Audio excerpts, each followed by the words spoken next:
आज सुबह सूर्य उदय से पहले विधवा विलाप शुरू हो गया आतिशी सिंह का, सौरभ जी का। केजरीवाल को गिरफ्तार किया जा सकता है।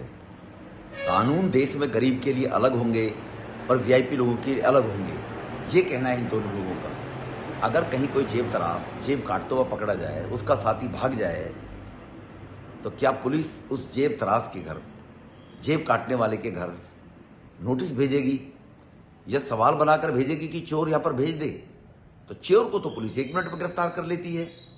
घर पे जाकर चोर ना मिले तो माँ बाप को उठा लेती है। लेकिन केजरीवाल साहब शराब घोटाले में करोड़ों रुपए डकार देंगे जनता के, जो जनता के विकास का पैसा सरकार के पास आना चाहिए था, वो कमीशन को 5% से 12% बढ़ाकर और शराब के ठेकेदारों को दिलवा दिया गया। उसमें से आधा पैसा खुद खा गए, करोड़ों का घोटाला कर लिया। अब ईडी के लिए सवाल पूछने के लिए पूछ रहे हैं विधवा विलाप करके। केजरीवाल को गिरफ्तार किया जा सकता है।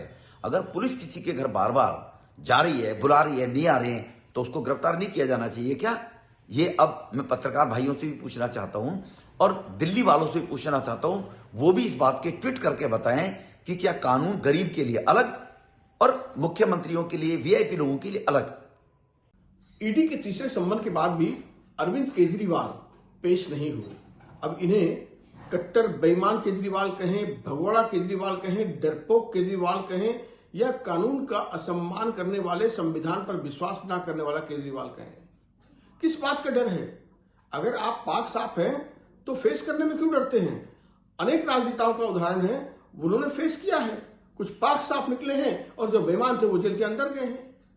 अरविंद केजरीवाल को डर यह है कि अली बाबा 40 चोर की कहानी सुनी होगी आपने। 40 चोर अंदर गए हैं। 40 चोर में से कई चोरों ने सरकारी गवाह बनकर इनकी परत दर परत खोल दी है। इसलिए ये शराब घोटाले का किंगपिन डरा हुआ है। इसलिए क्योंकि ये शराब घोटाले का, भ्रष्टाचार का शिल्पकार है, जिन्होंने भोला भाला चेहरा बना करके दिल्ली की जनता को लूटने का काम किया है, ठगने का काम किया है, भ्रष्टाचार करने का पाप किया है। बकरे की मां कब तक खैर बनाएगी? पाप किया है तो जेल तो जाएगा। अरविंद केजरीवाल, अगर आप में हिम्मत और शर्म है तो आप कानून का सम्मान कीजिए और सहयोग कीजिए। आपने दिल्ली वालों से पूछ करके भ्रष्टाचार किया था, तब मोहल्ला सभा क्यों नहीं की थी? अरविंद केजरीवाल जी, अगर आपके पास कुछ छुपाने को नहीं है तो भाग क्यों रहे हो? चोरी नहीं की है तो डर क्यों रहे हो? और ईडी के साथ आपका जो रवैया है, एक के बाद एक 3 सम्मन पे आप जा नहीं रहे हैं, बहाने बना रहे हैं, ये शर्मनाक है।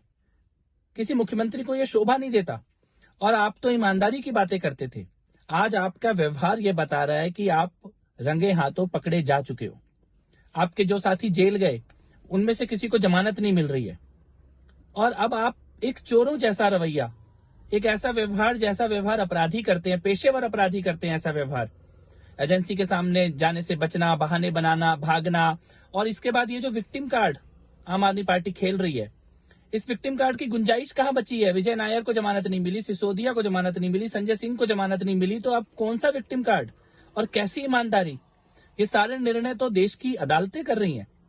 मुझे लगता है कि आपने कोई भी अपराध किया हो, लेकिन भारत के संविधान का सम्मान करते हुए आप एजेंसी के सामने जाइए, अपनी बात रखिए और कानूनी प्रक्रिया को फेस कीजिए।